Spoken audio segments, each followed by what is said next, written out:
Bueno, buenos días, buenas tardes, buenas noches desde Madrid para todas las personas que estáis siguiendo tanto desde América Latina como desde España esta mesa redonda que forma parte de las jornadas en torno a la edición. Eh, Vamos a iniciar esta mesa redonda que lleva el título de Proyectos de lectura para circular el libro y generar lectores. Me presento brevemente, mi nombre es José Manuel Anta, soy el director de FANDE, la Federación Española que agrupa a las empresas dedicadas a la distribución de productos editoriales, libros, revistas, diarios, tanto impresos como digitales, y también de la Asociación Internacional que agrupa a ese tipo de empresas y que tiene también la sede en Madrid. Esta mesa redonda, que como decía lleva el título de Proyectos de lectura para circular el libro y generar lectores, es una mesa que busca establecer un diálogo entre actores de distintos países en torno a los esfuerzos que se realizan actualmente para crear lectores y acercarse a los objetivos y metas de desarrollo sostenible. En este contexto me acompañan tres profesionales de primer nivel de distintos países de América Latina, de Chile, Colombia y Brasil concretamente, a los que no quiero robar más tiempo porque tienen presentaciones e ideas que compartir con todos bien interesantes. Entonces, vamos a comenzar con una primera parte de presentaciones de cada uno de ellos para posteriormente pues iniciar una charla, un debate al que también estáis todos invitados a poder participar con vuestras preguntas. Pues la primera interviniente va a ser Bárbara Negrón. Voy a leer un perfil profesional que tengo por aquí de Bárbara. Bárbara está en Santiago de Chile, es directora general de OPC, es periodista y comunicadora social, diplomada en Gestión y Políticas Culturales de la Universidad de Gerona. Se ha desempeñado en el sector cultural desde el año 1997 en distintos cargos. Desde el CNCA desarrolló el programa de seminarios y publicaciones Pensamiento y Cultura y coordinó el proceso de formulación de políticas culturales que se plasmó en el documento Chile quiere más cultura. Es también autora de diversos artículos y coautora del libro El escenario del trabajador cultural en Chile y Agenda Trama de recomendaciones para el desarrollo de las artes. Ha editado varios libros sobre políticas culturales, entre los que se cuentan La cultura durante el periodo de transición a la democracia, 1990-2005, además de los volúmenes de la colección LOM-OPC. Es también profesora de políticas culturales en la Universidad de Chile y de los Andes. Bárbara, Muchas soy todo gracias. oídos para escucharte. Gracias Muchas por gracias compartir tu tiempo con nosotros. de nada, por esa presentación. Quizá resaltar desde dónde voy a hablar, que como directora del Observatorio de Políticas Culturales, eh, este observatorio es un observatorio independiente que mira el Estado, mira las políticas públicas, no es dentro del Estado, sino fuera del Estado que hacemos seguimiento y miramos las políticas públicas y lo hacemos en términos generales. Nos ha tocado hacer, además, estudios de distintos ámbitos y a propósito de esta invitación fue muy interesante dar una mirada a qué estaba pasando con las políticas del libro y me encontré con varias sorpresas. En Chile hay un observatorio del libro y de la lectura también, que es posterior a nosotros, pero que han surgido otros observatorios que van mirando en términos más sectoriales.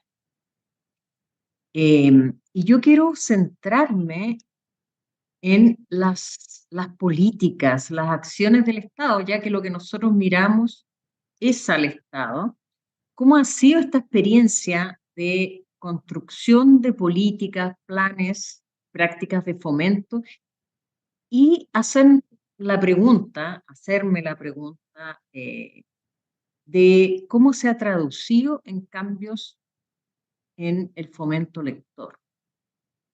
Y primero, algunas consideraciones generales, es que en una mirada paraguas, viendo todos los sectores, nos encontramos con que en términos institucionales, sea creación de instituciones, creación de políticas, creo que el libro tiene una ventaja en relación con otros sectores, con la música, con el audiovisual, con las artes escénicas. Hay una mayor, uno puede encontrar a lo largo de la historia de Chile una mayor preocupación política por el libro y la lectura, en gestos, en hitos, no necesariamente en impactos, pero hay una mejor situación. Por ejemplo, en el 93 se creó el Consejo Nacional del Libro y la Lectura y fue, si no, más de 10 años después que se crearon el resto de las instituciones, el resto de los consejos sectoriales, de la música, del audiovisual,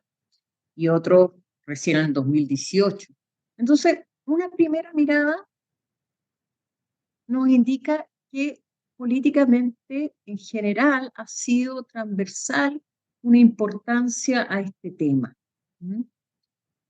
Y voy a hacer un pequeño recuento histórico de estos documentos que también se les ha dado bastante importancia en nuestro país y que, a diferencia de otros sectores, han tenido continuidad.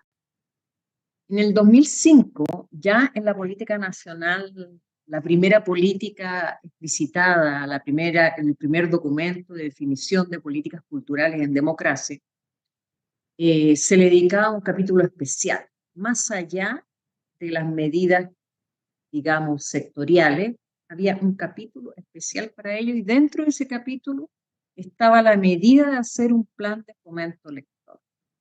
Inmediatamente después de que terminó ese proceso de construcción de política en la que yo personalmente estuve involucrada, se comenzó a hacer una política nacional del libro, que también sería la primera política nacional de democracia, en 2006.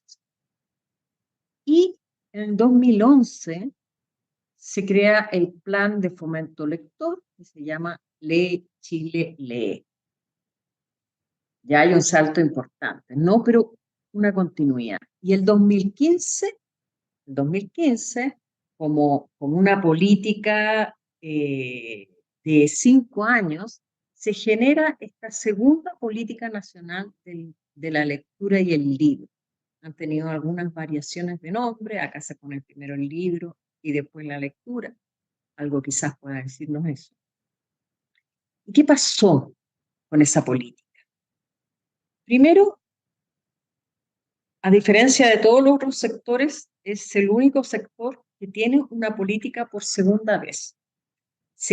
Después de la gran política nacional, se hicieron políticas en todos los sectores, pero el único sector donde se replicó fue el del libro, donde hubo una segunda y ahora una tercera. Eso ya también nos dice algo.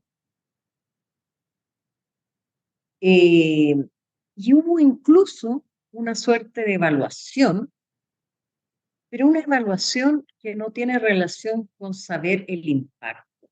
Y ese es uno de los grandes temas de estos instrumentos, de estos mapas de navegación, que son muy validados por el ecosistema del libro en Chile, que son solicitados, que si no avanzan se reclaman. Hay una suerte de presencia importante. Y a diferencia también de todas las otras políticas sectoriales, en este caso se hizo una evaluación, pero una evaluación de seguimiento, o sea, las medidas que tenían que ver con lectura, cuáles son las que se lograron, las que tenían que ver con industria, cuáles son las que se lograron. Entonces había un 70% aproximadamente de medidas que se habían implementado completamente, otro porcentaje de medidas que habían avanzado, 20% que habían avanzado, pero no tanto, pero se habían iniciado, un porcentaje que definitivamente había quedado fuera. Y eso permitió tener también una buena base para volver a construir la política, la última, la que está vigente, que es la política nacional del libro y la lectura. Pero la pregunta que uno se hace, ¿de qué manera estos instrumentos, que como les contaba, mi impresión es que son validados por el sector, son importantes, hay definiciones políticas, hay un mapa en el que además son procesos bien participativos. No sé si en sus países se da lo mismo, pero en Chile digamos que la participación en política cultural es un tema importante. Hay una costumbre de participación bastante clara y cuando se habla de estos subsectores del gran sector cultural, creo que es aún más visible y es aún más estrecha esa participación. Pero la gran pregunta es cómo todo este esfuerzo, toda esta como voluntad política que se moviliza, ha derivado en algo. ¿Qué tenemos para saber qué ha pasado? Y aquí es donde aparece una gran brecha entre las políticas y las formas que tenemos de medir. No es un problema exclusivamente del libro, al contrario, creo que si uno lo compara con otros sectores como la danza, hay muchísimas ventajas y más herramientas para mirar el sector, pero el impacto de las políticas culturales en general se comparte la falta de herramientas para saber los resultados finales. Pero además estuvimos mirando qué pasaba con las herramientas existentes.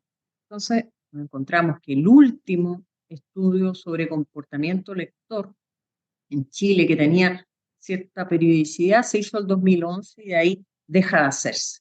Entonces ya es una herramienta menos. La herramienta principal es la encuesta nacional de participación cultural, que si bien es periódica, no está claro cuál es su periodicidad.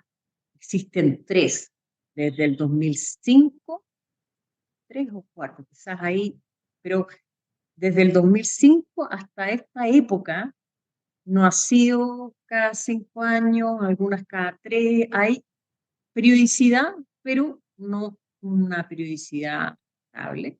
Y la última medición es del 2017. Del 2017 a la fecha, con todo lo que ha pasado, compartimos con todos la pandemia, pero además tuvimos el estallido social. En 5 años el panorama es muy distinto. Entonces, claro, el 2017 ya es una época muy anterior.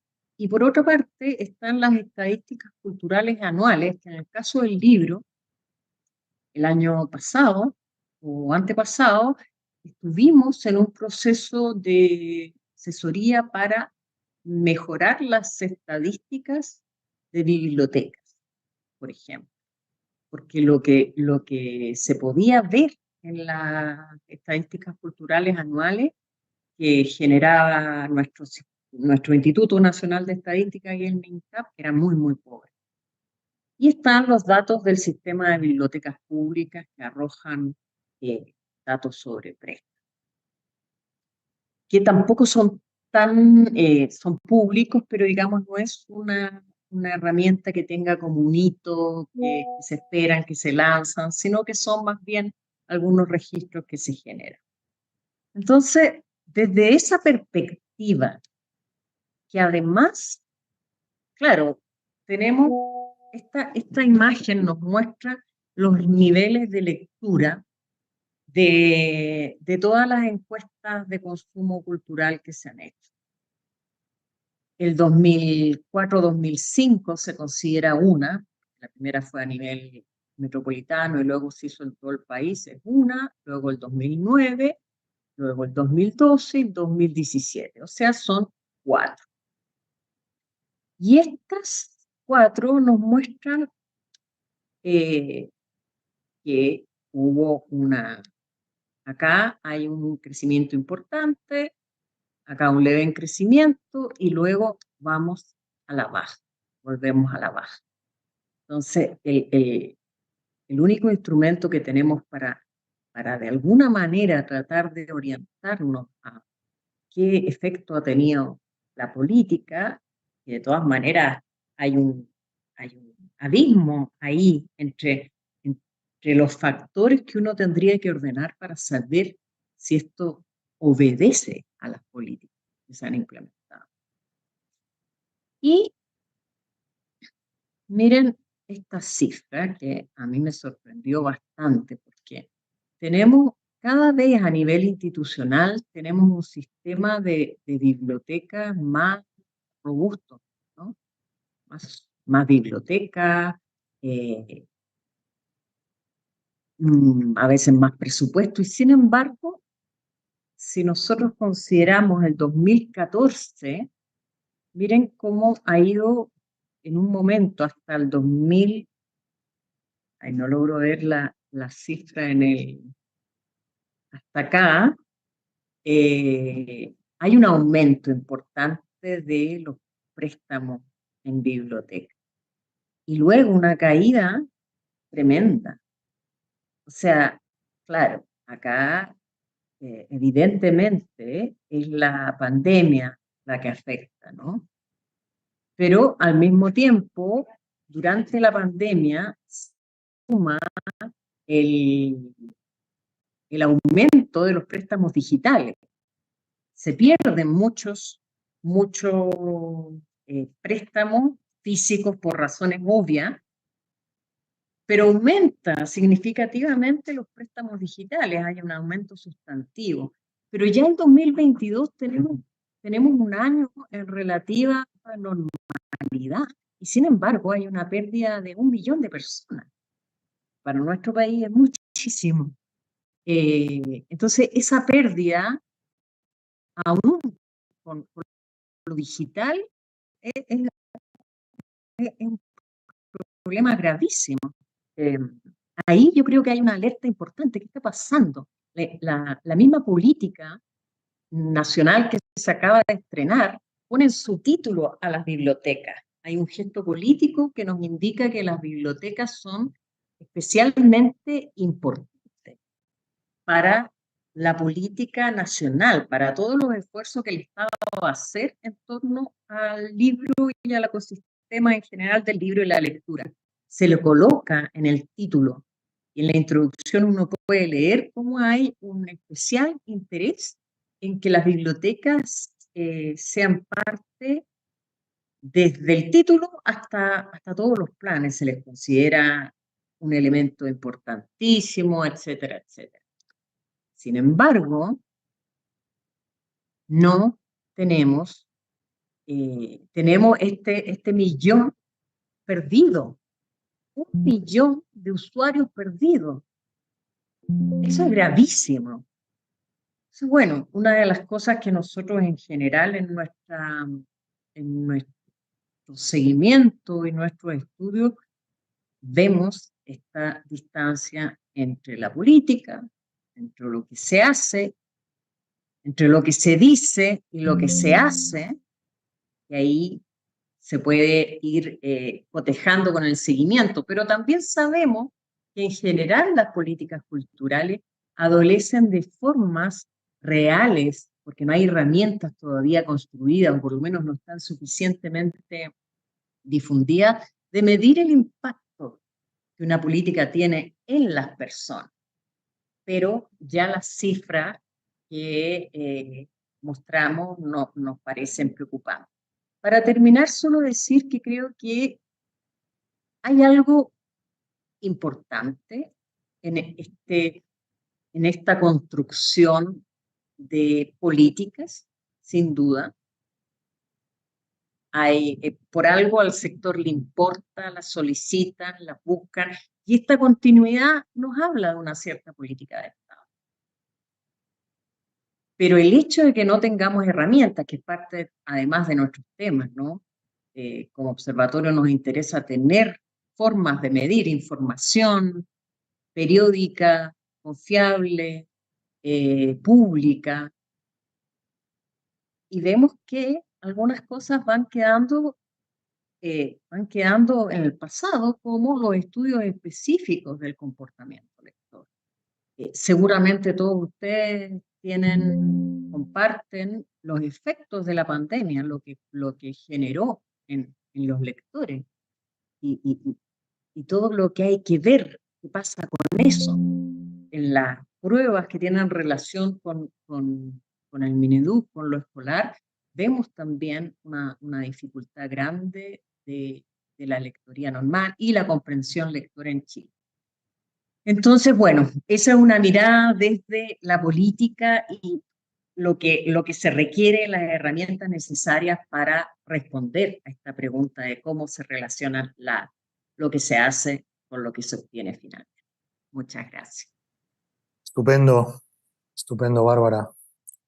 La verdad es que muy, muy interesante lo que has descrito. Han salido varios temas que yo me he anotado para el debate posterior. Los sistemas de medición me parece una de las claves. Este papel de las bibliotecas públicas y el efecto este en Chile que has descrito también para analizar. En fin, muy interesante y seguro que estos temas saldrán en el debate posterior.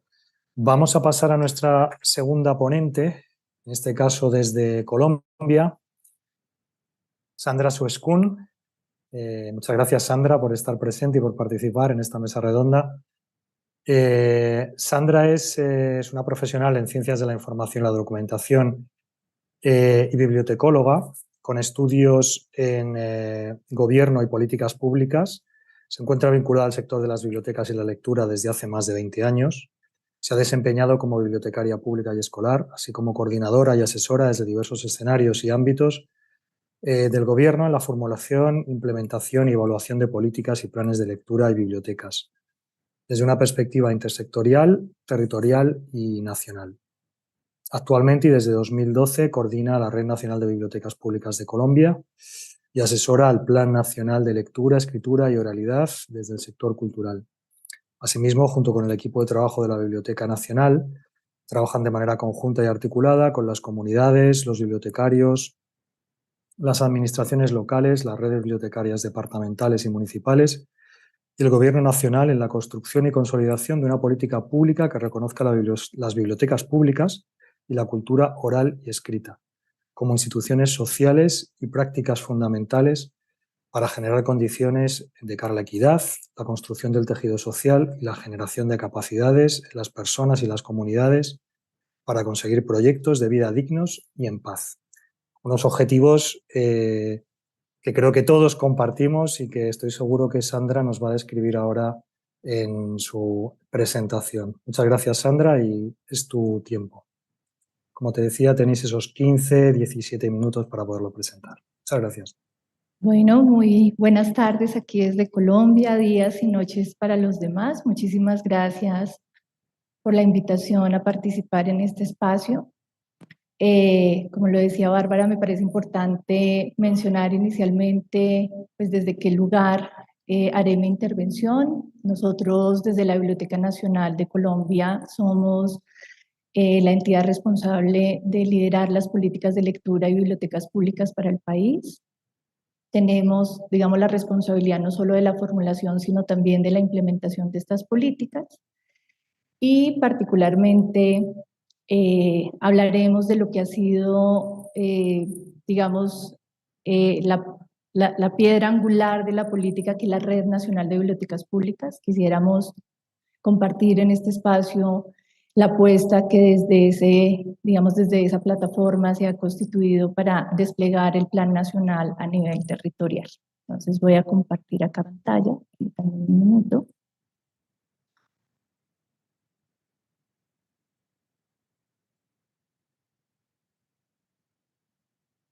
Bueno,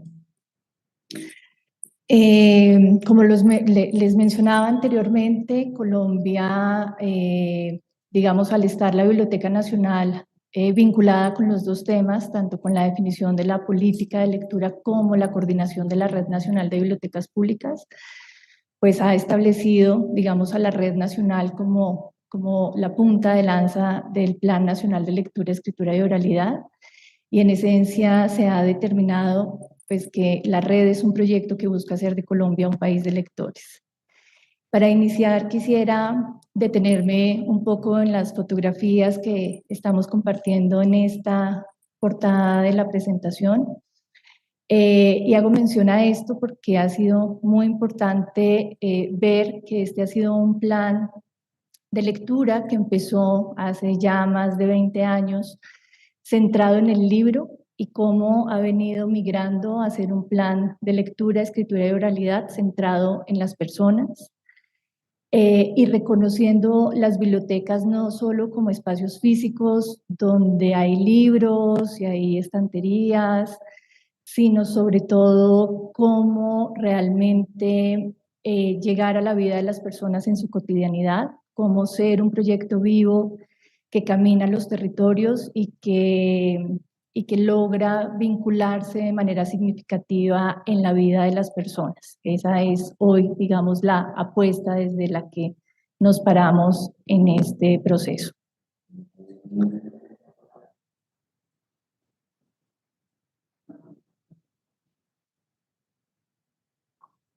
Perdón, pero no me está... Ah, ya, listo.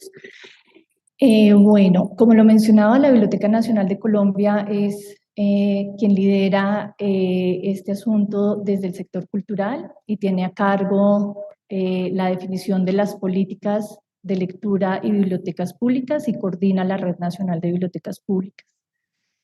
En ese sentido, nuestro país ha venido definiendo una serie de planes de lectura y bibliotecas desde el año 2002 y que hoy se extienden hasta el año 2026.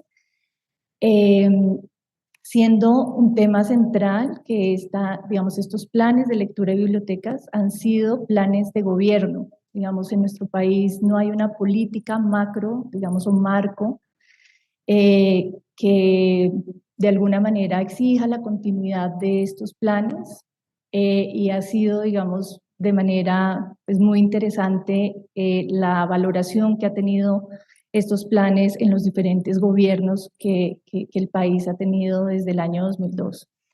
Y en ese sentido, también la política ha logrado tener algo que es complejo y es lograr ser, digamos, un poco sistémica, tener continuidad en el tiempo y ser sostenible.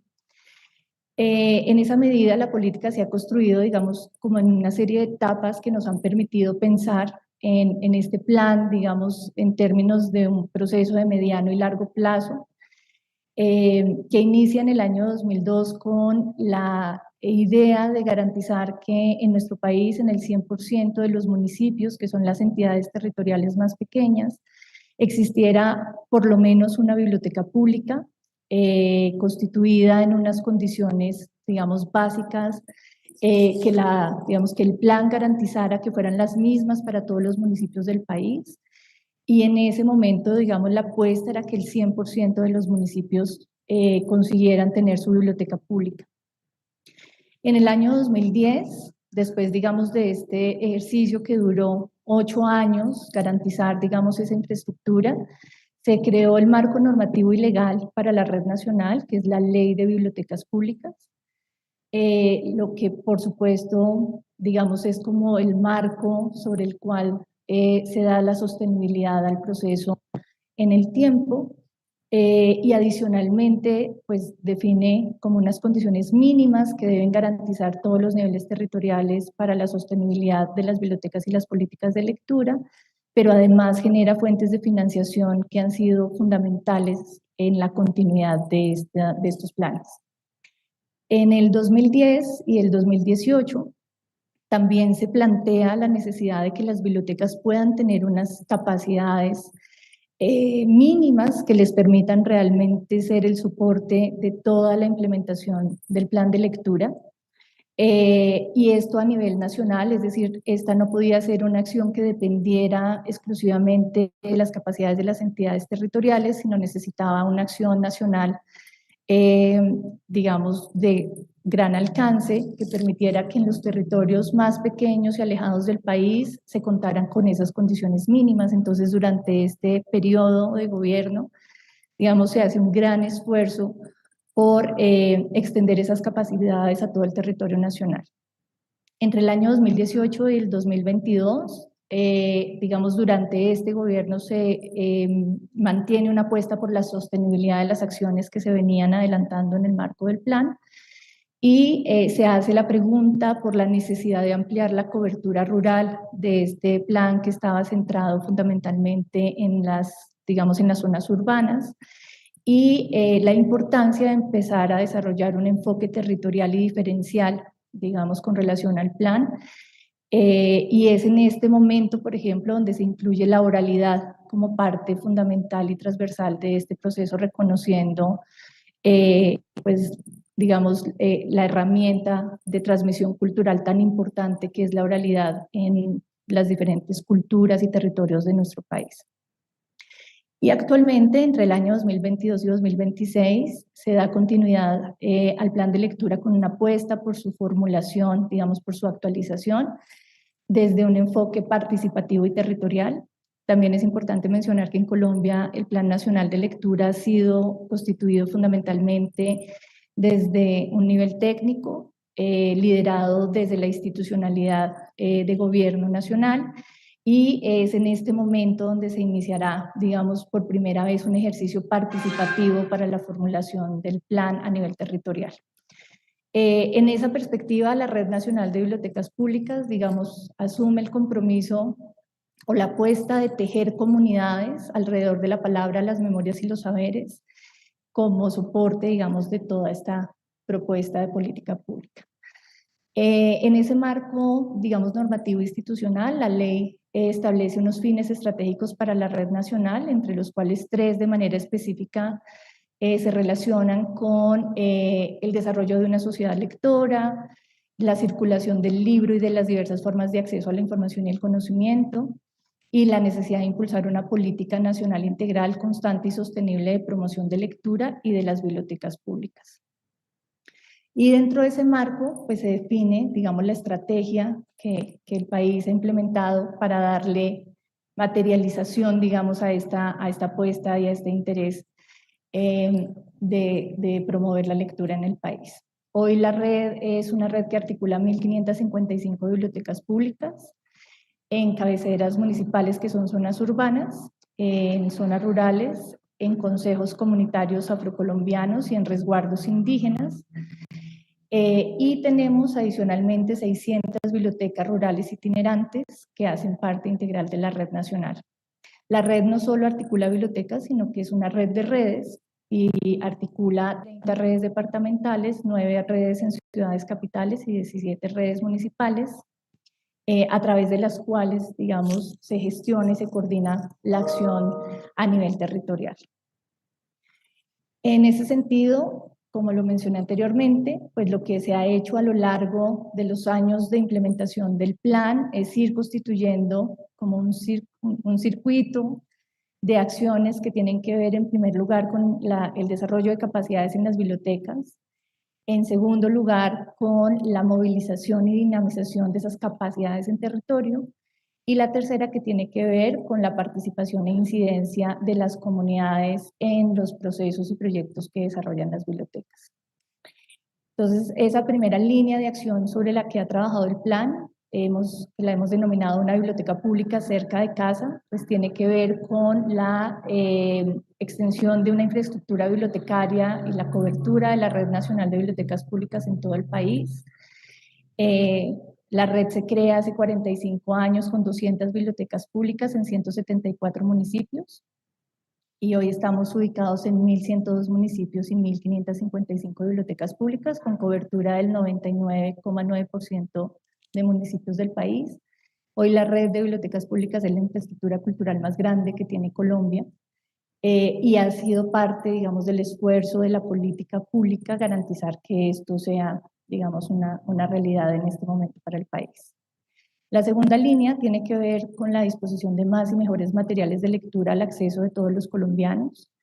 Y esto tiene que ver con una apuesta que ha hecho el gobierno nacional para garantizar la adquisición y actualización permanente de las colecciones bibliográficas de las bibliotecas en todo el país, garantizando no solo un modelo de compra de producción bajo demanda que permita optimizar el recurso público, sino además garantizar que en todo el territorio nacional, aún donde no hay una circulación amplia del libro, puedan llegar materiales actualizados y de interés para las comunidades.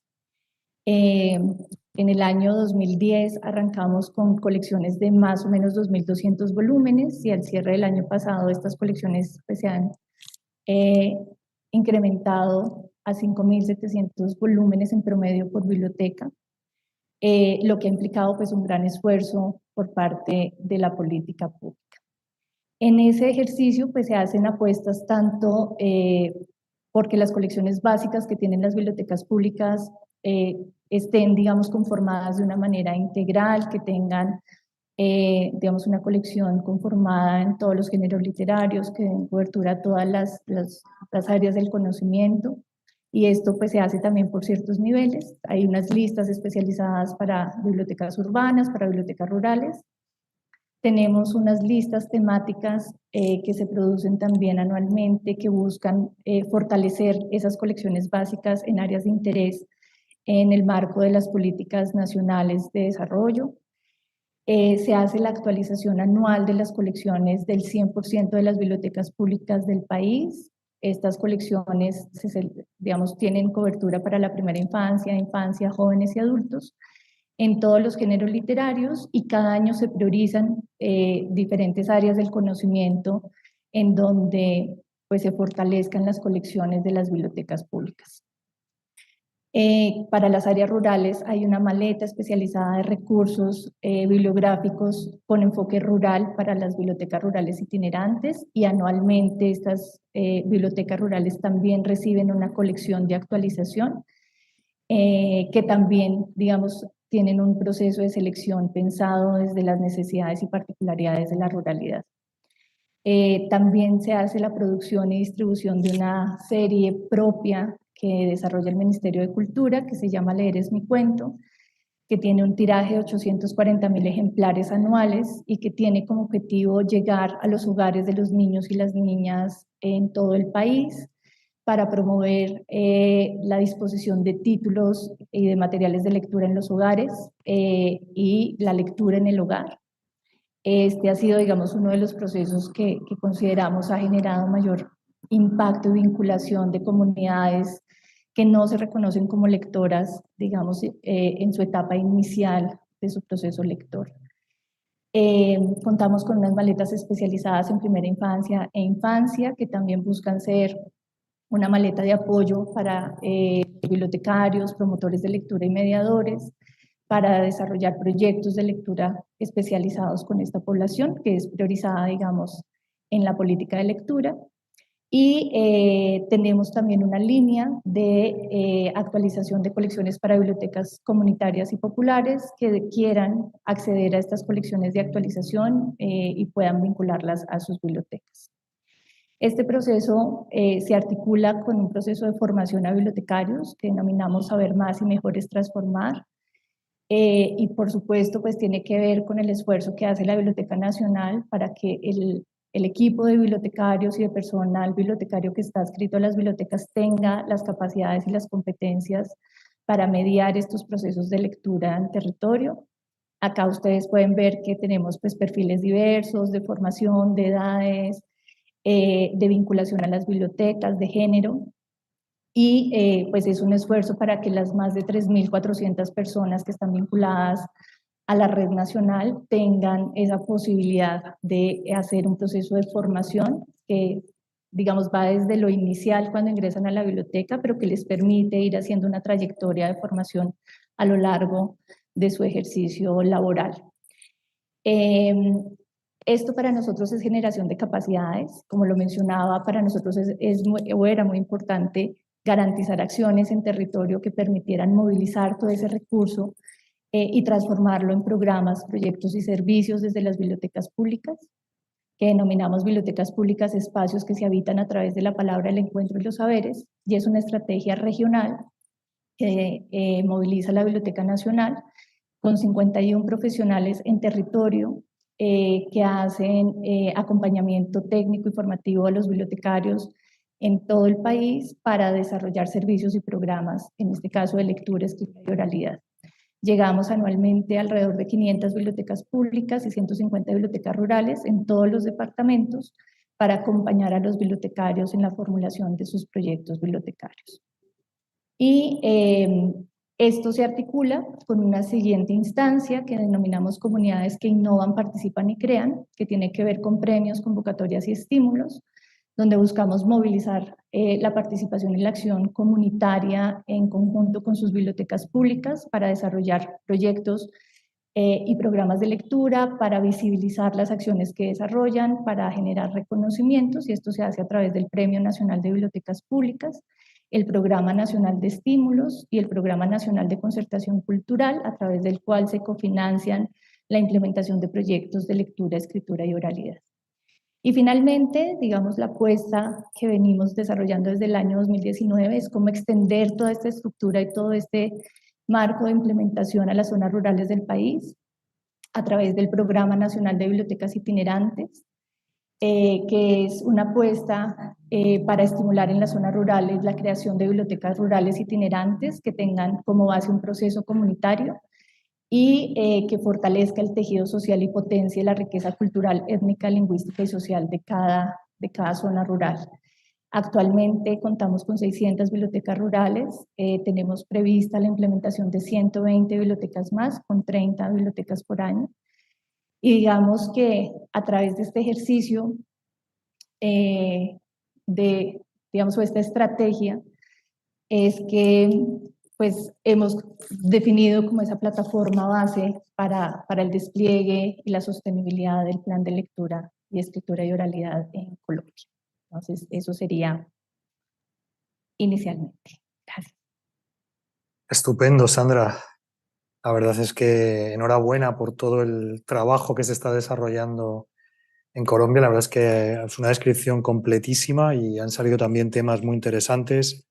Me ha apuntado, por ejemplo, la cuestión de la importancia de los mediadores, que yo creo que es clave, esas políticas de capacitación de mediadores y demás, y seguro que también tenemos oportunidad de charlar sobre ello en el debate posterior. Bueno, pasamos a nuestro tercer ponente, en este caso desde Brasil, desde Sao Paulo, José Castillo, que es profesor e investigador de la Universidad Estatal Paulista, editor, gestor público y consultor. Fue secretario ejecutivo del Plan Nacional del Libro en Lectura y responsable de su implementación en el gobierno de Lula entre los años 2006 y 2010. Presidió la editorial de la UNESP durante 27 años, la Biblioteca Mário de Andrade durante 3 años y las asociaciones brasileña e iberoamericana de editoriales universitarias en 3 mandatos. Es un histórico activista de políticas de Estado para la educación, lectora como derecho humano. Su apellido da nombre a la Ley 13696/2018 de Política Nacional de Lectura y Escritura, conocida como Ley Castillo. José, muchísimas gracias por tu tiempo, por compartir tu sabiduría y tu experiencia en esta mesa redonda y el micrófono es tuyo. Será un placer escucharte y ver que desde la perspectiva de Brasil que nos puedes actualizar en lo que tiene que ver con esto, las políticas públicas en lectura. José, adelante. Muchas gracias, José Manuel. Y antes de todo, un saludo a todos de la mesa, a Bárbara, a Sandra, a todos que me invitaron para este encuentro, que me da mucho placer, mucho gusto de estar hablando de un tema que es un tema de toda mi vida, en cuanto maestro, en cuanto profesor, en cuanto activista de la lectura y gestor de políticas públicas. Disculpa por el español hablado por un brasileño, pero creo que vamos a entendernos, a nos comprender un poco.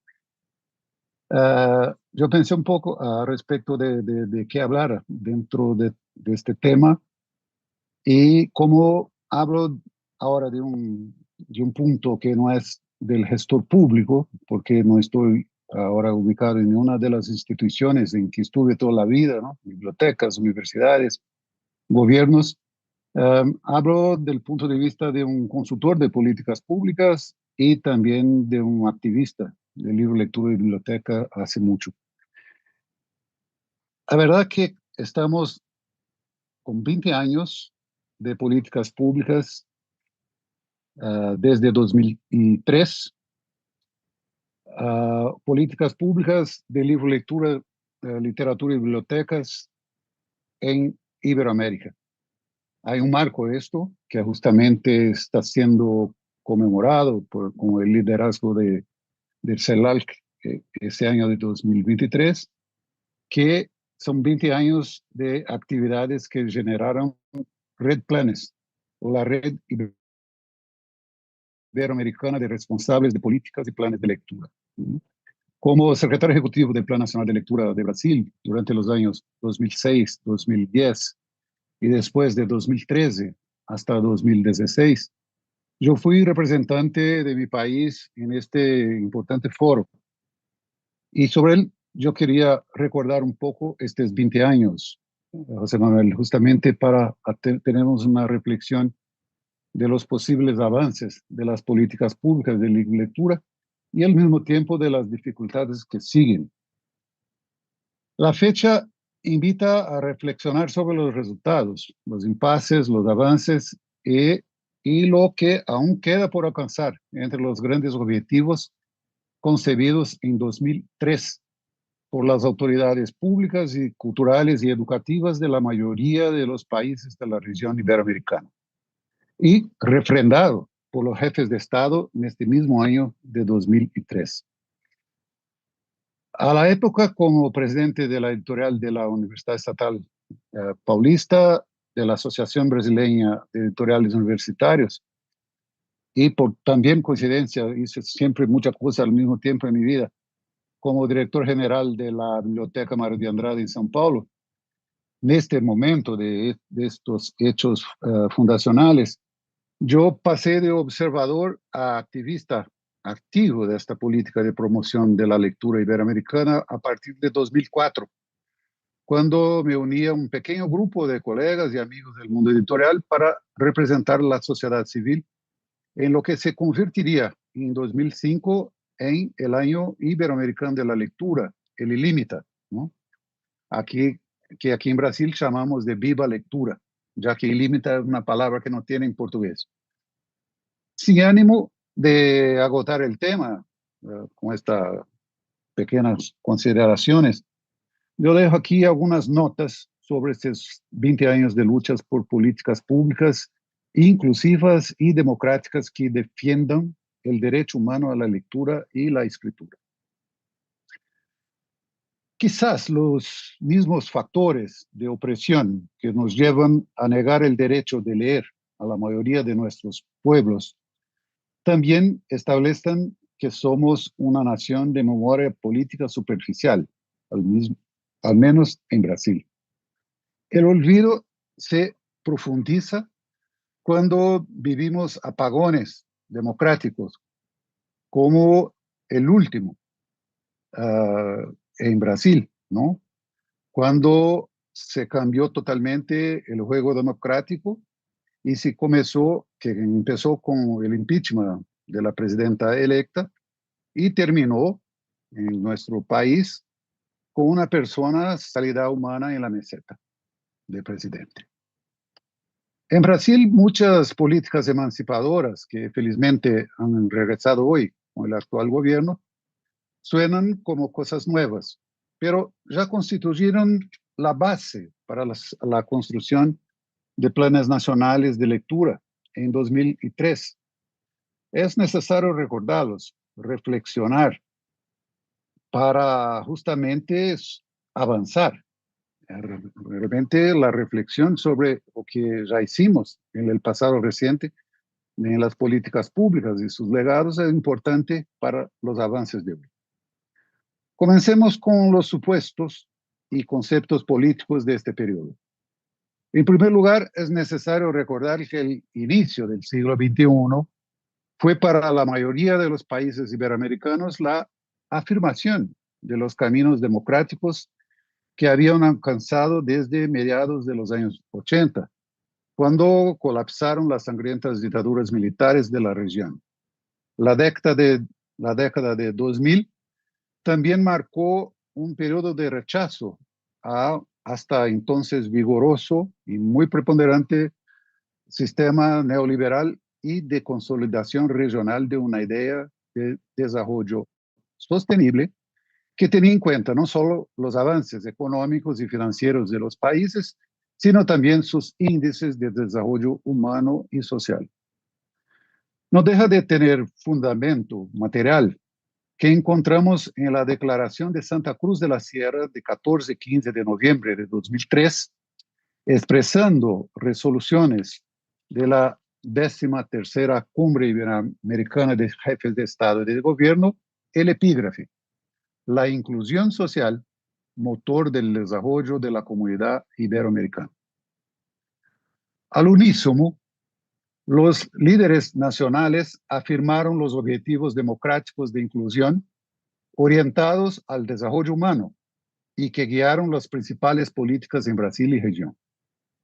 Son destacables algunos puntos de esta declaración de 2003, de los cuales destaco algunos puntos y extractos. Abre comillas. Reconocemos que la lucha contra la pobreza es esencial para la promoción y consolidación de la democracia y constituye una responsabilidad común y compartida de nuestros estados y la comunidad internacional. Declaramos que la superación de la pobreza requiere de la aplicación de políticas integrales definidas y desarrolladas por el Estado con la participación de todos los sectores de la sociedad, siendo el crecimiento económico una condición necesaria, pero no suficiente para promover una mejor calidad de vida, superar la pobreza y eliminar la exclusión social. 2 puntos. Segundo punto. Somos conscientes de la importancia de la educación como factor de inclusión social para la erradicación de la pobreza, el logro del desarrollo sostenible y la construcción de sociedades prósperas y democráticas. Tercer punto. Afirmamos que la cultura contribuye al desarrollo humano sostenible como elemento de cohesión social basado en una perspectiva integral de la persona que toma en cuenta la pluralidad de sus necesidades y aspiraciones.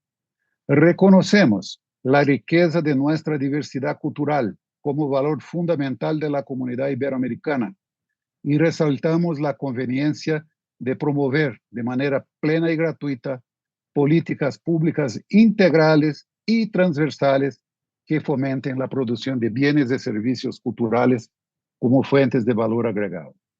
Y por último, el 4º punto que quiero tomar nota: convencidos del valor de la cultura para contribuir a la búsqueda de la equidad social, proclamamos el año 2005 como Año Iberoamericano de la Lectura y proponemos aunar esfuerzos del sector público y privado para acercar la cultura iberoamericana al Plan Americano a Buen Puerto de Lectura, aprobado por la 7ª Conferencia Iberoamericana de Cultura.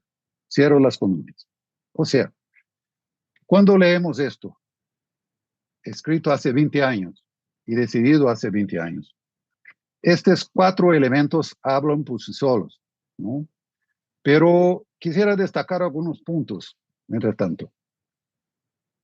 La unificación de la lucha contra la pobreza con la construcción de la democracia amplió el concepto de política pública dirigida a los pobres, promoviendo la búsqueda de la dignidad de una vida con trabajo, con vivienda, con alimentación, con salud, con transporte, con educación y cultura, entre otros, los cuales se constituyen ahora en derechos inalienables de una sociedad que quiere llamarse humana. Desde la misma perspectiva, pienso yo, la declaración alinea la inseparabilidad de la educación y la cultura, uniéndolas en la lucha contra la pobreza, por la democracia y por el desarrollo sostenible. También apoya la promoción de la diversidad y la pluralidad de nuestras poblaciones. Finalmente, es importante resaltar que la convergencia de esos puntos que he reseñado anteriormente confluyó en la aprobación de un plan rector, el Plan Iberoamericano de Lectura, cuyo primer paso fue la instalación en 2005 del Año Iberoamericano de Lectura. Se trazó así un nuevo camino para la construcción de sociedades lectoras, basado en los derechos humanos, el desarrollo integral de las personas y la perspectiva de consolidar la democracia. Creo que es muy importante, pienso como esto con mucha fuerza, creo que es muy importante señalar que la declaración de los jefes de Estado y de gobierno en la área cultural estuvo procedida por la 7ª Conferencia Iberoamericana de Cultura, integrada por ministros de Cultura de la región y celebrada en Cochabamba, Bolivia, en 2 y 3 de octubre de 2003. O sea, la declaración que los jefes de Estado van a firmar tiene una reflexión muy fuerte de la cultura iberoamericana. De esta conferencia se produjo la Declaración de Cochabamba, que en sus puntos 8 y 9 guió lo que sería el orden político que estipuló la creación de planes nacionales de lectura a partir de 2005. Y anoto 2 puntos de esta Declaración de Cochabamba. Primero, contribuir a erradicar múltiples, vean bien, múltiples tipos de analfabetismo a través de políticas culturales, ya que es una de las peores formas de exclusión social que padecen nuestros países. 2. Adoptar el Plan Iberoamericano de Lectura, presentado por la OEI y el CELAC, y comprometerse a apoyar su desarrollo, entendiendo que entre sus objetivos se encuentra contribuir a la erradicación del analfabetismo. Aquí en nuestro caso, en Brasil, no solo se estableció en 2006 su Plan Nacional de Libre Lectura, el PNLL, teniendo en cuenta esas perspectivas. Muchos de los países que han implementado programas y acciones en sucesivos planes hasta la fecha han enfatizado la necesidad de que las políticas culturales estén presentes junto con la educación y la formación de lectores plenos. Aquí, haciendo un recorte un poco para Brasil, nosotros construimos conceptos y prácticas sólidos que creemos deberían respaldar todos los proyectos de lectura para hacer circular el libro y generar lectores.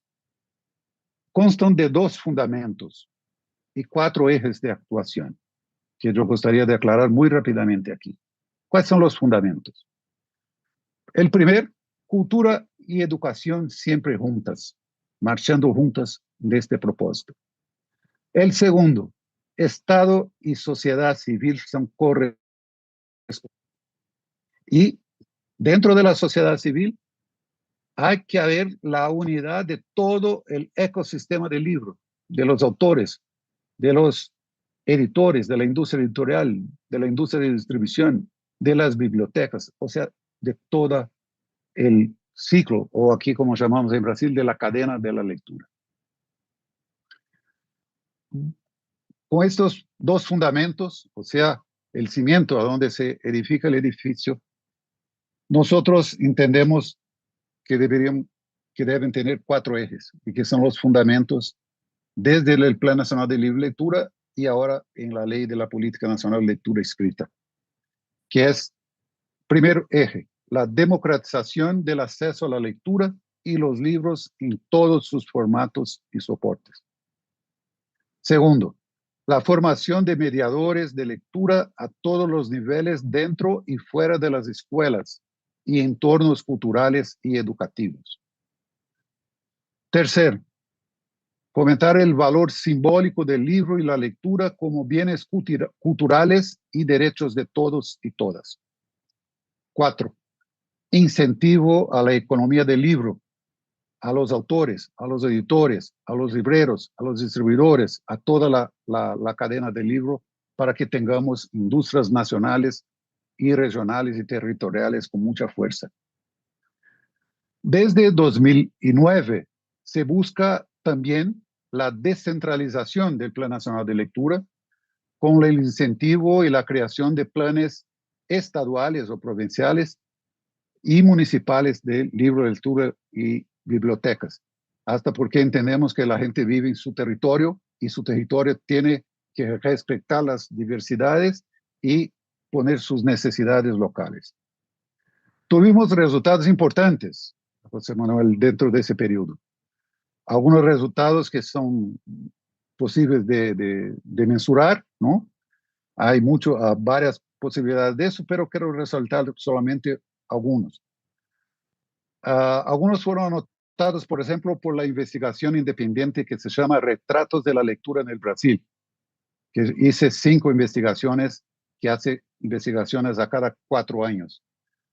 En 2015, cuando justamente hubo la medición de los 4 años posteriores a la implantación del Plan Nacional de Lectura, se aumentó 6% del número de lectores en Brasil. En nuestro caso significa 16.5 millones de personas. Al revés, en 2019, la misma investigación hecha en un cuadro de destrucción de políticas públicas de lectura, nosotros perdimos 4.5 millones de lectores y lectoras.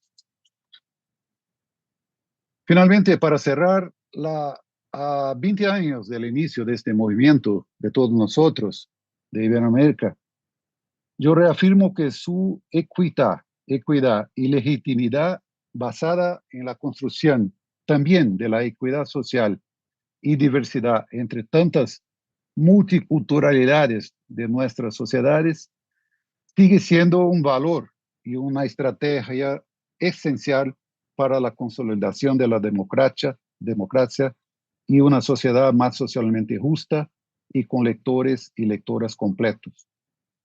Pese a esto, a los muchos logros alcanzados, las principales preguntas surgen en las celebraciones. Hago 2 preguntas. ¿Por qué aún persisten resistencias en los gobiernos, mismos los progresistas, a implementar políticas públicas estructurantes de Estado para la formación de lectores en este sector? Segundo, de la misma manera como la ley de la Política Nacional de Lectura escritura, finalmente conquistada por el Brasil en 2018, ¿por qué la cadena del libro y la lectura no promueve este reclamo como su principal y fundamental estrategia ante los gobiernos? Y con esto cierro y me quedo a disposición. Muchas gracias. Muchísimas gracias, José. Estupendo, y tu español se entiende perfectamente. Tienes un nivel de español estupendo, así que Muchas gracias. Gracias por todos los temas que has tocado, por esa descripción de la evolución de los planes de lectura desde esa perspectiva de América Latina. Y bueno, la verdad es que has tocado tantos temas interesantes. Yo señalaría sobre todo la palabra clave de la colaboración, sobre la que te has centrado, en lo que tiene que ver, por una parte, de cultura y educación, que, como dices antes, de la mano, pero también entre el Estado y la sociedad civil en sentido amplio, desde las organizaciones y empresas del sector del libro a los propios ciudadanos también. En fin, gracias a los 3 por darnos esta panorámica general desde una perspectiva de cada uno de vuestros países, pero también con vinculaciones internacionales. Y si os parece, pasamos a... Tenemos todavía unos, yo diría que unos 25 o 30 minutos para debate y para charla. Entonces, bueno, yo me había anotado aquí una serie de cuestiones que han ido surgiendo y demás, y que quería un poco poner encima de la mesa para que libremente cada uno vayáis interviniendo y la conversación vaya fluyendo por donde los caminos que vayáis considerando. La verdad es que la descripción que habéis hecho ha sido muy completa en cada uno de los casos, y me gustaría plantearos, al haber descrito también la evolución incluso a lo largo de los años de los distintos planes, ¿cuáles son los desafíos con los que os encontráis en cada uno de vuestros países ahora mismo, que consideráis más importantes desde un punto de vista de a los que tienen que acometer esos planes de lectura? Desde vuestra perspectiva profesional y personal, ¿cuáles serían esos desafíos a los que tiene que enfrentar tanto los gobiernos, los estados, como las propias estructura de la sociedad civil, como comentaba José? ¿Quién quiere empezar?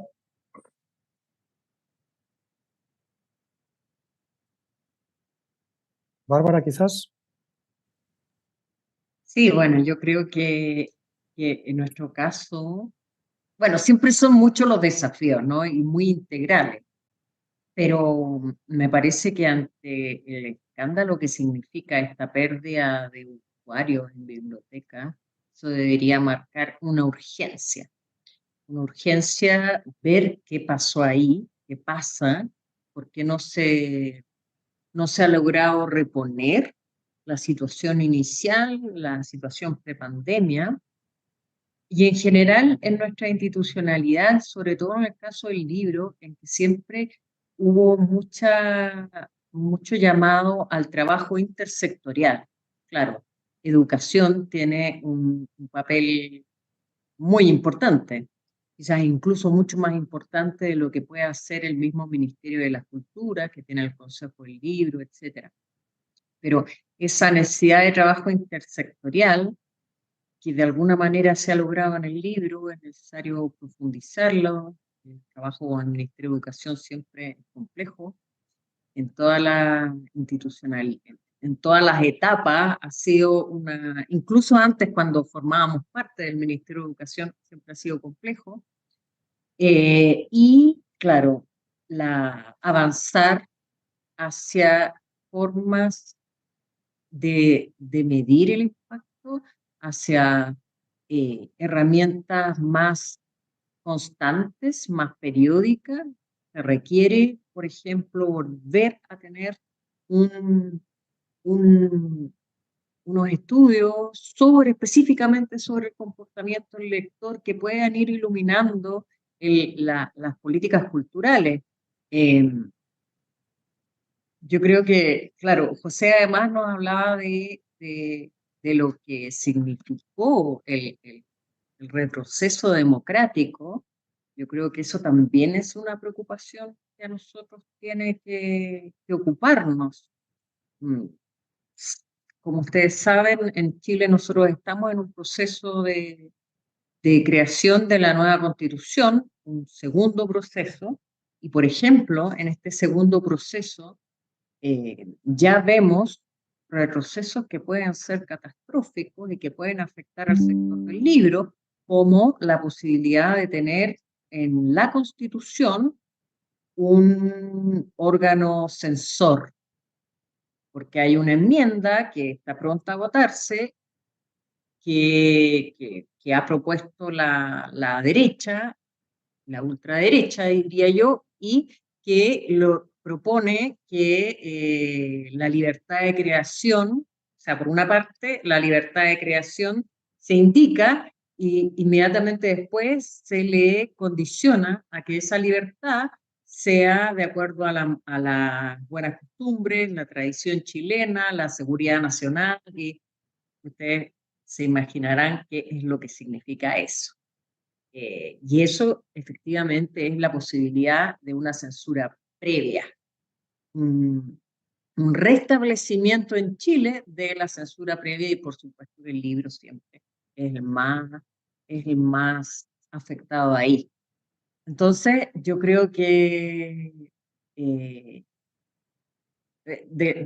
lo que escuché también de José me resuena eso, hay que preocuparse de las posibilidades del retroceso democrático y, y bueno, como en todas las políticas culturales, una mirada más integral para poder avanzar, porque sin duda son muy complejos los sistemas que hacen que esto funcione, lo que pasa en los colegios, lo que pasa en las bibliotecas, lo que pasa en el mundo del libro en general, en las editoriales, todo está tan interrelacionado que necesita esa mirada de país. Sandra, ¿quieres añadir? Bueno, yo creo que digamos, y que José lo planteaba, digamos, de manera muy clara en su intervención, digamos, un factor que sigue siendo para nosotros muy relevante es que seguimos siendo muy vulnerables a la voluntad política, digamos, las políticas y los planes de lectura, a pesar de que hemos tratado en los diferentes países de generar leyes, digamos, de hacer políticas que procuren ser de Estado. Yo creo que la realidad institucional de la región es que la voluntad política sigue definiendo y determinando la agenda de las políticas públicas.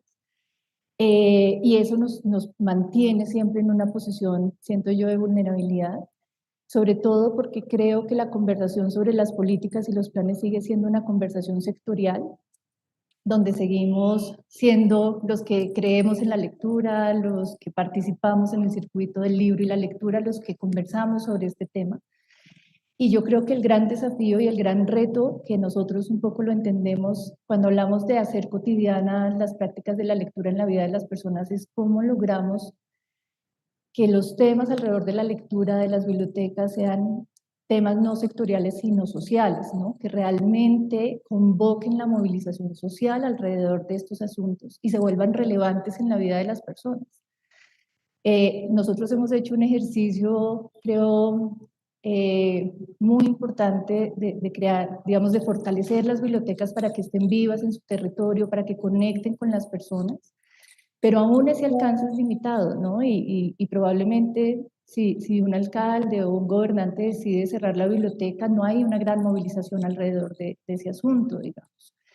Entonces yo creo que ese reto que tiene que ver con que la conversación no sea sectorial, sino sea una conversación social, creo que sigue teniendo que ver con la capacidad que tenemos de pensar políticas y planes que realmente puedan reconocer esos contextos y esas prácticas propias de las personas, su relación con la lectura y con los libros.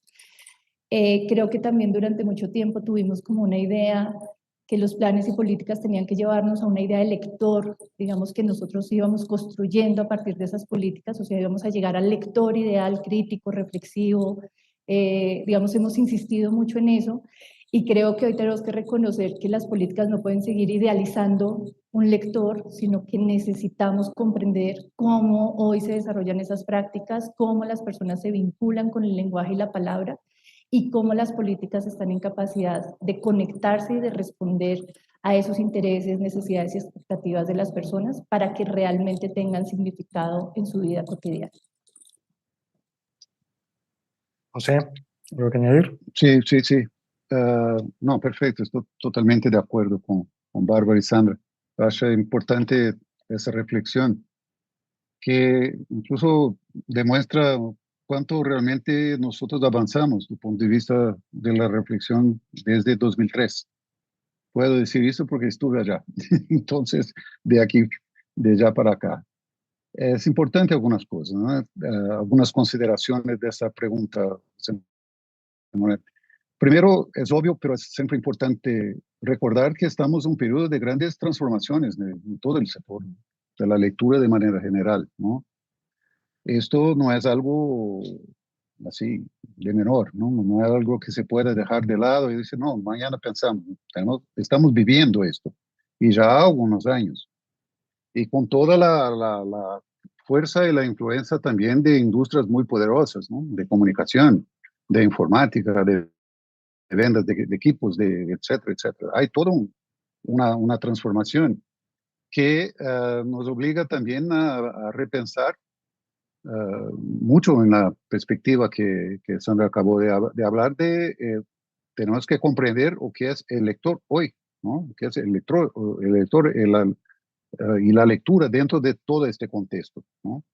No en el sentido de poner en la basura lo que hicimos, pero al contrario, al revés, trabajar justamente con la experiencia para poder comprender de manera un poco más, con más generosidad y un poco con más de una visión política más amplia, o que es el lector de hoy.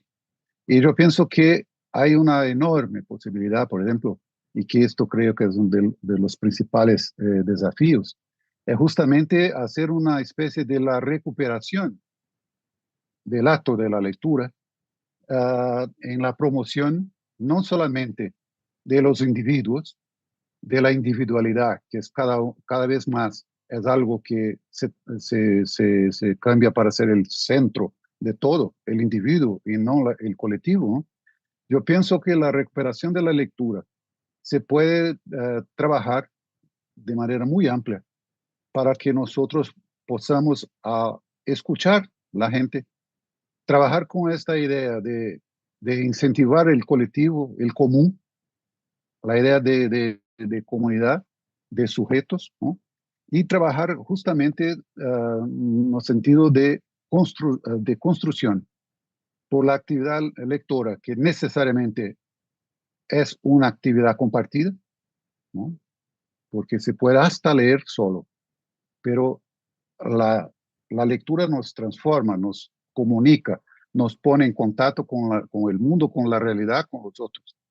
Entonces, yo pienso que este es un desafío muy grande de todos nosotros que trabajamos con políticas públicas. Y al final, un otro desafío que se complementa en mi punto de vista es justamente tornar la política de gobierno, cuando ésta se afirma como una política de inclusión y de extensión democrática necesaria a nuestros territorios, como política de Estado. Y hacer la equiparación de esta política, no como una política de la cultura, ¿no? Como si fuera la cultura o la educación o mismo la lectura y la literatura como algo que se pone en una torta para hacer un adorno, ¿no? Pero que sea justamente o que está dentro de la torta, ¿no? O que está dentro de las necesidades sociales. Quiero decir que una política de Estado de libro, lectura, literatura y bibliotecas tiene que se equiparar a los programas estratégicos de desarrollo sostenible, incluso con los desafíos que tenemos en la ecología, en la naturaleza, el enfrentamiento de un mundo como un todo que tiene que cambiar, si no, nosotros no hablaremos, no iremos ni a hablar de aquí a algunos años, ¿no? Yo pienso que estos son los principales desafíos. Perfecto, estupendo. Voy a volver a uno de los planteamientos de José, el de la colaboración, me parece muy, muy interesante.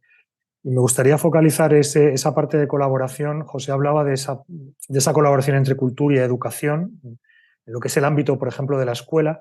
Me gustaría vincularlo con una reflexión que aquí en España hacemos desde las organizaciones, desde las instituciones, desde organismos como el Ministerio de Cultura, Educación, la Fundación Germán Sánchez Ruy Pérez, lectura y jóvenes. Es decir, como reto fundamental, para mí me parece uno de los claros en esta transformación que hablaba José de la sociedad, de las formas que tenemos de comunicarnos, de las formas que tenemos de ocio, de entretenimiento, de acceso al conocimiento y también de la lectura. Cuando además la atención de esos jóvenes está dispersa entre las distintas alternativas precisamente de ocio y de entretenimiento que hay. ¿Cómo veis esa perspectiva? Es decir, ¿cómo enfocáis desde organismos públicos, desde instituciones, desde sociedad civil, esa realidad o esa en transformación y cómo creéis que se puede afrontar? ¿Quién se quiere lanzar? ¿Bárbara? Bueno, yo creo que es un gran punto, un gran punto. Yo no puedo hablar de programas específicos hacia eso. Creo que, claro, cuando está la atención tan dispersa, como me decía José, cuando eso ya es un pronóstico de lo que viene, ¿no? Que el tema de la atención va a ser un tema en todo, para el libro, obviamente. Entonces, claro, hay una necesidad fuerte de comprender. Yo, más bien cuando pienso en eso, lo primero que me salta es lo atrás que va el Estado siempre, las políticas respecto a lo que está pasando. Piensen que en nuestro caso aún no se ha aprobado la ley que incluye el libro digital dentro de la ley del libro, cuando es una realidad hace tanto tiempo. Entonces, esta poca capacidad que tenemos, que quizás es a nivel global, de ir junto con los temas y no ir detrás de los temas. Y claro, sabemos que Lo que pasa en los colegios va a ser determinante para toda la industria internacional, local e internacional del libro, que va a definir a los próximos lectores. Y sí, sin duda creo que vamos mucho más atrás, al menos en el país, respecto de esa necesidad. Gracias, Bárbara. Sandra. Ay, bueno, pues es un tema, creo que complejo, que ha ocupado muchos de nuestros tiempos de conversación y reflexión. Pero yo creo que en principio digamos, hay una tensión que a mí me parece que es importante, y es cuando entendemos, por ejemplo, la relación de los jóvenes con la lectura desde una perspectiva del consumo, cuando lo revisamos desde una perspectiva de cómo desarrollar capacidades y libertades para que ellos puedan construir proyectos de vida, ¿no? Y creo que pararse en cualquiera de las dos orillas marca totalmente la diferencia frente a la preocupación, digamos, con relación a los jóvenes. Yo creo que la política, digamos, las políticas y los planes que sigamos definiendo tienen que seguir insistiendo en crear un ecosistema, digamos, alrededor de las prácticas de lectura y del acceso al libro, por ejemplo, que estén a la mano de las personas, que les permitan desarrollar, digamos, tener esa opción, no ser, sino tener la opción de ser lectores. Y yo creo que si nos preocupamos por generar ese ecosistema, ese ambiente que le permita a las personas tener esa posibilidad, también nos permitirían reconocer que cada momento, cada persona, digamos, en los diferentes momentos de su vida, tiene el derecho a elegir cómo ser lector, qué tiempos dedicarle a la lectura, qué gustos tener alrededor de la lectura, cuáles son sus ritmos o sus intereses alrededor de la lectura. Uno diría, no necesariamente todos los jóvenes tienen que leer, lo pienso así, ni debe ser, digamos, como el fin de la política de lectura, que todos los jóvenes lean no sé cuántos libros al año. Digamos, lo que es crítico es que el sistema educativo y la sociedad no les den las posibilidades y las capacidades para elegir la lectura, digamos, como una opción en cualquier etapa de su vida, ¿no? Y particularmente en la etapa, digamos, de ser jóvenes, pero creo que de fondo tiene que ver con comprender este problema desde una perspectiva distinta al consumo de libros por los jóvenes, y entenderla desde una perspectiva más de cómo construir herramientas para que ellos tengan las capacidades y la libertad de elegir los proyectos de vida que deben ir construyendo desde etapas tempranas de su vida. Esa sería un poquito mi perspectiva sobre el asunto. Muchas gracias, Sandra. Sí. José. Yo estoy de acuerdo de manera general con las observaciones. Hay una dificultad, al mismo tiempo que estamos hablando mucho de esto, hay también mucha dificultad de llegar a una claridad más grande al respecto, ¿no? Al final estamos justamente en el momento de la transición, ¿no? Tiene que, al mismo tiempo que manejar el coche, sacarlo para un otro, por varias estradas, es algo realmente difícil. Y creo que es más difícil porque cualquier que sea la salida o la perspectiva que miremos, la idea de la política por detrás de todo esto es absolutamente visible, ¿no?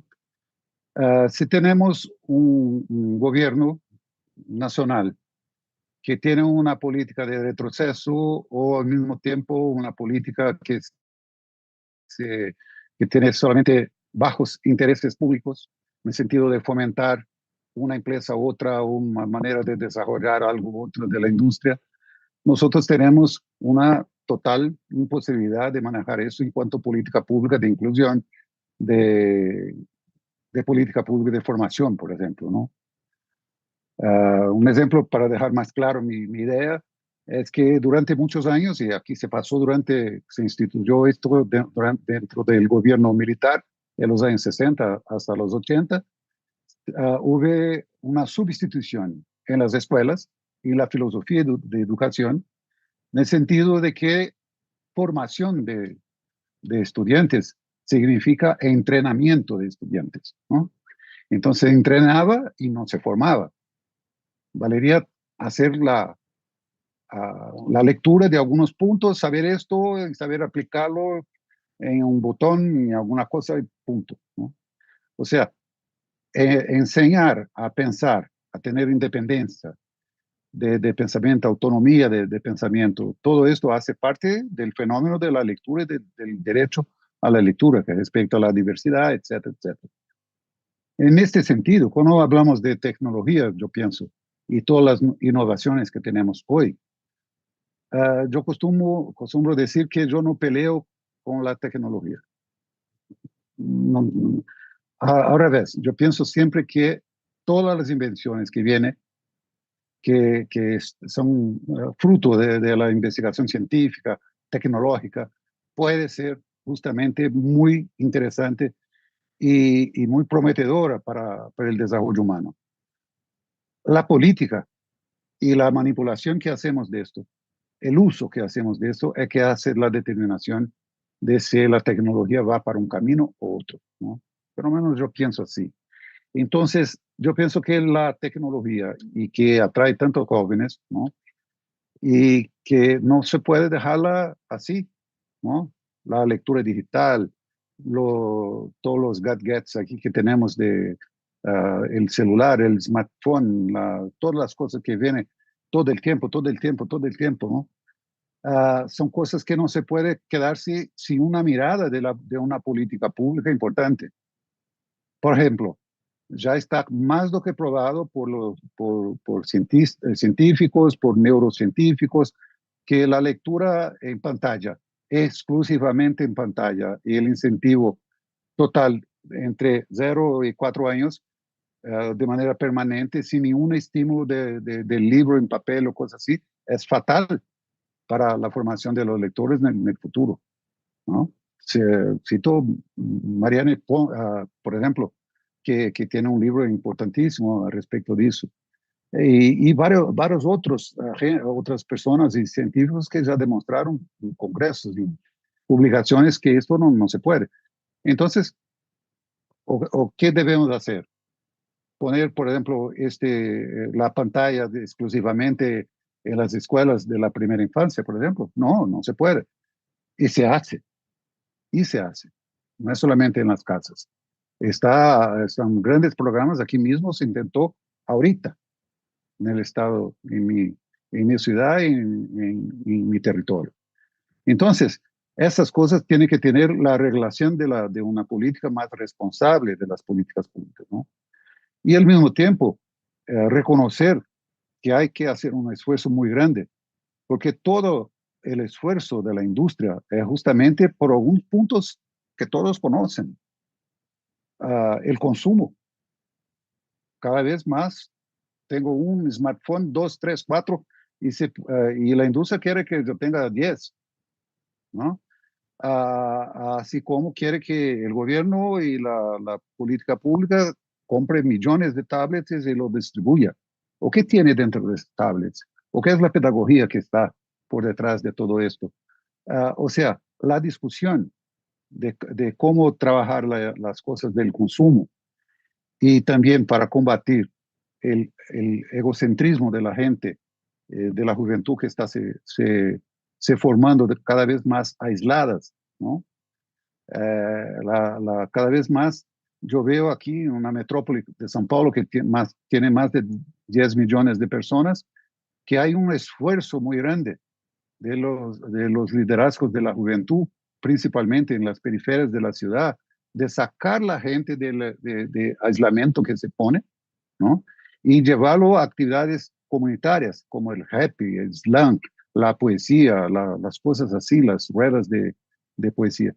Entonces, yo pienso que esas cosas todas, los desafíos y las tecnologías, estas transformaciones que estamos viviendo, tienen que tener una dosis muy alta de política y de humanidad, de política de inclusión y de humanidad que recupere el pensamiento y los sentimientos como como realmente como jefes de nuestra conducción en esta tierra y no como otra cosa, ¿no? Está claro. Muchísimas gracias, José, por tus reflexiones.